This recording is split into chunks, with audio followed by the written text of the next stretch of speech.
49, and we'll begin reading at verse 1. 49 and 1. 49 and 1. Genesis chapter 49 and verse 1. So now we have us one nation here, and that is the Edomites.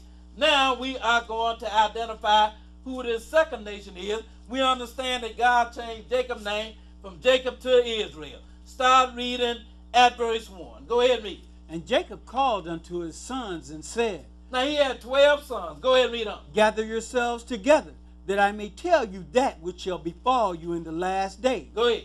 Gather yourselves together and hear, ye sons of Jacob, and hearken unto Israel your father. Now he said, you sons of Jacob, and hearken unto Israel your father. Skip down now to verse 28. Go ahead and read.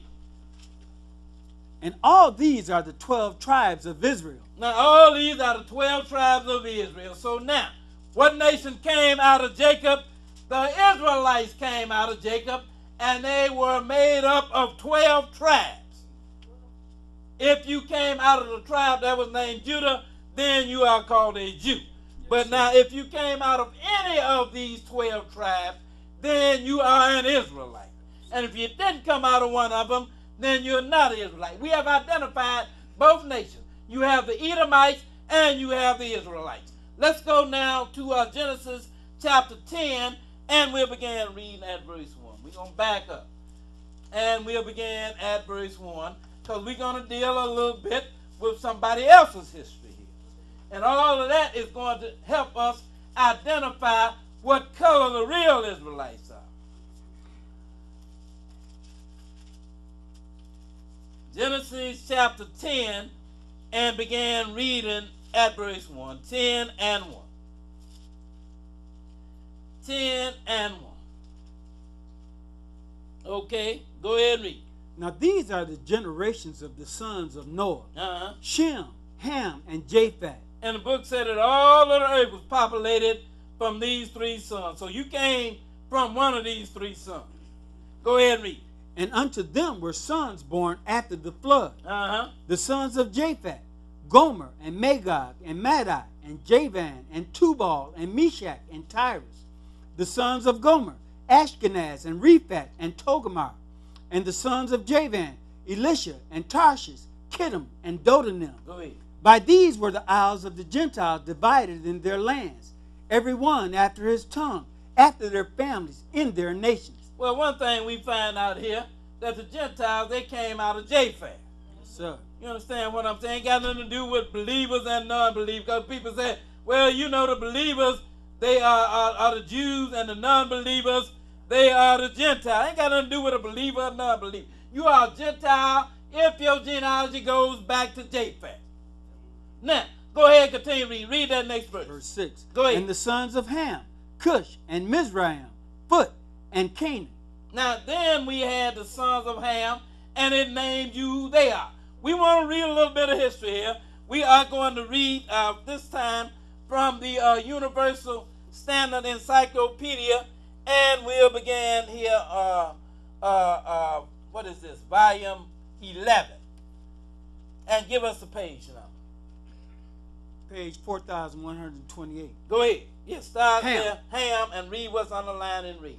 Ham fathered 4 sons, and we read who those 4 sons are. Go ahead and read. the progenitors of the southern peoples of the earth. Cush became the ancestor of the Ethiopians. Now, Cush itself became the ancestor of the Ethiopians. Everybody heard about the Ethiopians. And you know they're a dark race of people. You know that.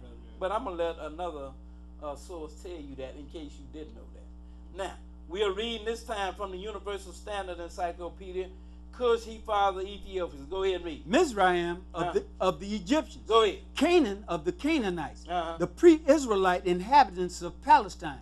In other words, there were some people in the land when God gave it to Israel, and they was called the Canaanites, and their land was called the land of Canaan, and that is the land that the Lord promised Abraham and his seed after him, even for an everlasting possession. Go ahead and read on. And Phut of an African people inhabiting Libya.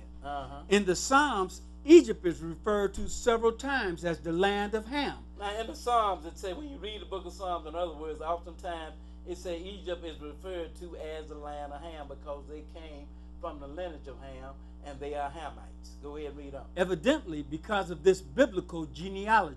Now, let's go and read another source here. This time we are reading from the Zondervan's Compact Bible Dictionary. And we are going to once again read about Ham here. I want you to, I want you to give us that and then give us the, read what is underlined there. Go ahead and read. Ham, the youngest son of Noah. Go ahead. He became the progenitor of the dark races. Now he became the progenitor, which means the father of, what did it say, of the dark races, it said, didn't it? So now we understand that Ham fathered the dark races, but we're going to find out he didn't father all of the dark races. Go ahead and read on. Not the Negro. But not the Negro. So now he's the father of the dark. Because everybody, you know, if you want to say, well, you know, I'm black, and right away they're going to tell you, well, you are a descendant of Ham. Not all the dark races was a descendant of Ham.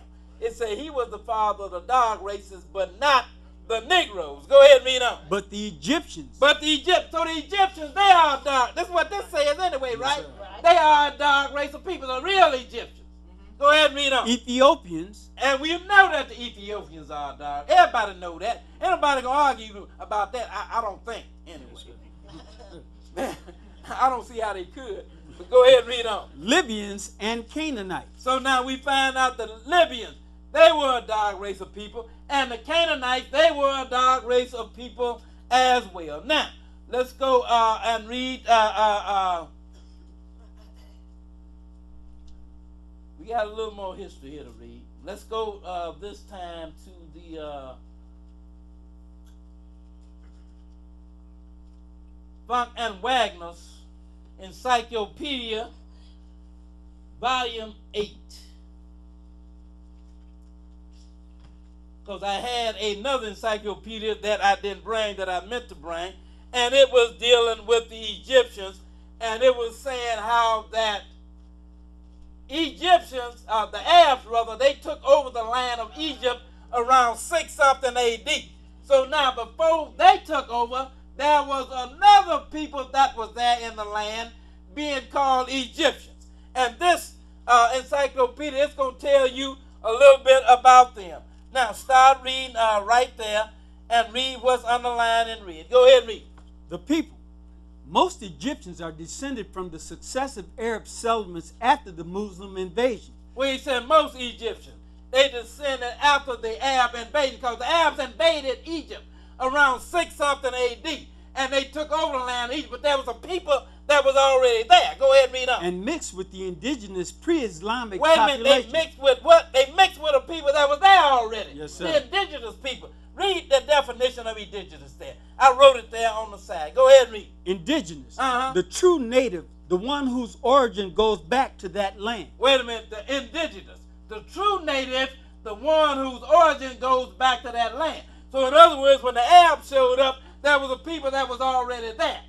The indigenous Egyptian was already there, the true native, the one that had been there for generations and generations. But then you had the Arabs to come in, and they took over around 6-something AD, and everybody since then, they have assumed that those people are the Egyptians. No, they're not the Egyptians. They mix with the indigenous Egyptians that was there. Go ahead and read on. This mixture has given the inhabitants of the Nile Valley physical characteristics that set them apart from the other Mediterranean peoples of the region. Wait a minute, because they mixed with the indigenous people that was there, then now they have a different characteristic than from the other inhabitants of that area. And it's going to tell you a little something about them. Go ahead and read. They are somewhat more stocky in build and have darker skins. They have more stocky in build and have darker skin because the native Egyptians, they were a dark race of people. You understand what I'm saying? So now you had the Arabs to come in and they mixed with these people. Therefore, their offspring, they were a darker race of people. But the indigenous Egyptians, they are a dark race of people. And what you're looking at today is the Arabs that are there, that are being called Egyptians. Or in some cases, they mix with some of the indigenous Egyptians. Now, let's go to Let's go to Exodus